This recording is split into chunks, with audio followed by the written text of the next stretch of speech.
everyone, welcome to the Lori Whitlock YouTube channel today. In this tutorial, I'm going to walk you through the steps to get these adorable snow globe and hexagon pop-up cards cut out that I have at the Silhouette design store. I've also got the SVG files over in my SVG shop at shop.loriwhitlock.com. So when you open the files, you're going to see something that looks like this. All the different styles and designs have a little bit different configuration, but basically there's going to be some tabbed inserts that are numbered, and a card base, and a wrap. And in some of the styles, there may be different edges on the wrap, and the inserts might be different for each different design. And also sometimes these banners or different things around these circles might be different. And in some of the styles there might not even be circles, but they will be numbered, which tells you you're going to put them in order 1, 2, 3, and then on the back side 4, 5.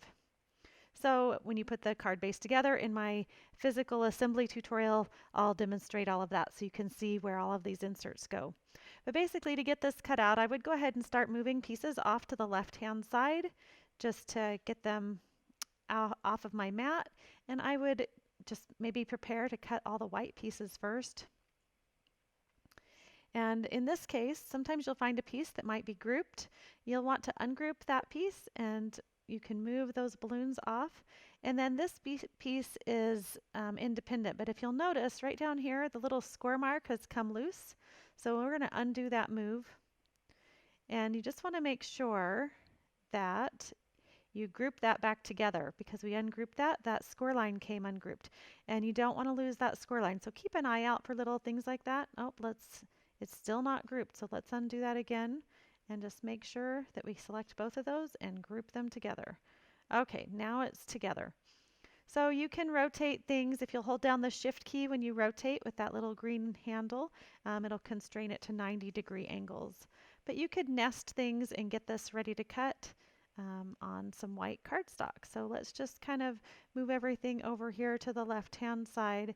And you can see that if you were to put a piece of 8 by 12 cardstock, you'd have plenty of room to cut this.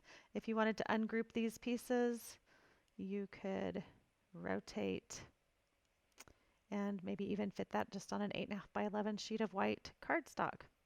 So once you've cut those out, you'll move those off, and I like to move them to the right-hand side of my screen. Before I show you that though, let's go ahead and go to the Syn panel. When you go to the Syn panel, you can see all of our bright red cut lines are turned on, and that's exactly what we want. If for some reason the red cut lines are not on and it looks like this, you would need to activate those cut lines by selecting all those pieces and just saying cut. If you cut edge, that's not going to cut all the interior pieces, so you can see how that gets rid of our score lines. So we don't want to use cut edge in this instance. We just want to use cut. Okay, then you would set up your material for whatever cardstock you're cutting on. Maybe it's a 80-pound, maybe it's just regular cardstock. I like to use a little bit heavier cardstock for these inserts and for the card base, just so it's nice and rigid and it has some sturdiness to the project.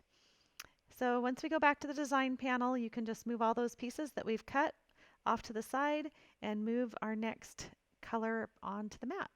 In this instance, I'm going to try and set up the red, and I'll want to rotate this piece here and kind of nest it in here so I can fit this on an 8.5 by 11 piece of red cardstock.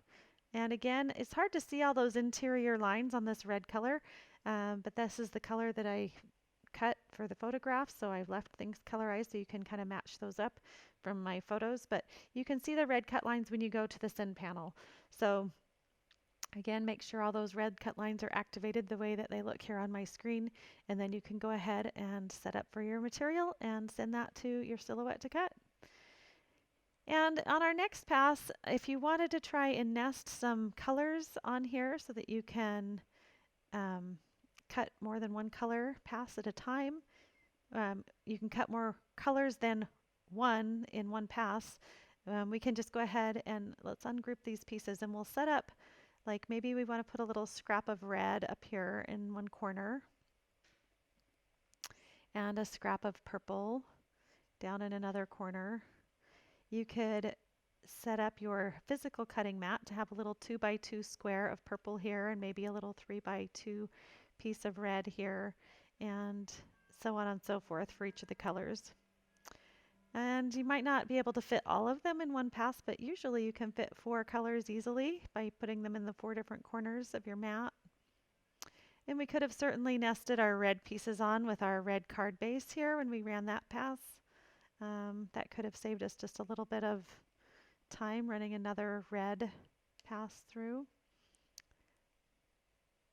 I'm just continuing to ungroup those pieces and pull them onto the mat into their color areas. Looks like we'll still need to have some yellow and some brown. You could certainly try and fit these on here in one pass as well if you make sure you watch really closely where you're placing everything.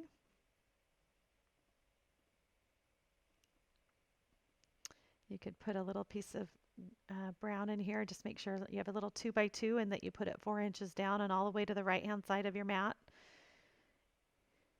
And you could put your yellow pieces up in here. Just make sure you get your paper in all the right places on your mat if you're going to do this. If you feel like that's too much work, just keep it to the 4 corners, and that's pretty easy to manage. And then when we go to the send panel, you can see all of our red cut lines are activated and ready to go. So this is how I set up my files to cut.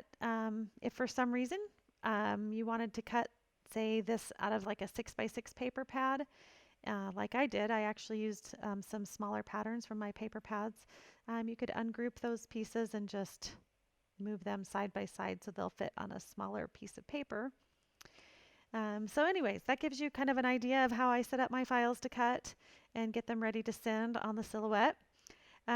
If you wanted to turn, say, the cake into a print and cut, you could certainly do that. Let me go ahead and reopen this file. Let's just open the file from scratch again. I just wanted to show you really quick how you could turn this piece into a print and cut if you wanted to. So let's just make a new document and paste that in. Command C and Command V. Okay, so that's going to put it on a new document. In order to create a print and cut out of this so that you don't have to layer it with all of these different colors of pattern paper or cardstock, you could just go ahead and you'd want to set up on your page setup panel, which is this top icon here. Set it up for the proper machine, the Cameo or the Portrait, whichever machine you have. And then your media size is going to be probably letter size if you have a letter sized printer. And then go to the 3rd tab over here and turn your registration marks on. You can also go back to that first tab and turn on your show print border, show cut border, and you'll be able to see your limitations for cutting are those red border, that red border running around the edge, and the limitations for printing would be that gray border around the outer edge. You'll also need to avoid this cross-hatched area with your graphics because the machine needs to be able to locate these registration marks in the 3 corners so that it can precisely cut out your pieces. If you wanted to make several birthday cards at once, you could go ahead and fill your paper with, fill your screen with multiple birthday cakes like this. And at this point, you would go ahead.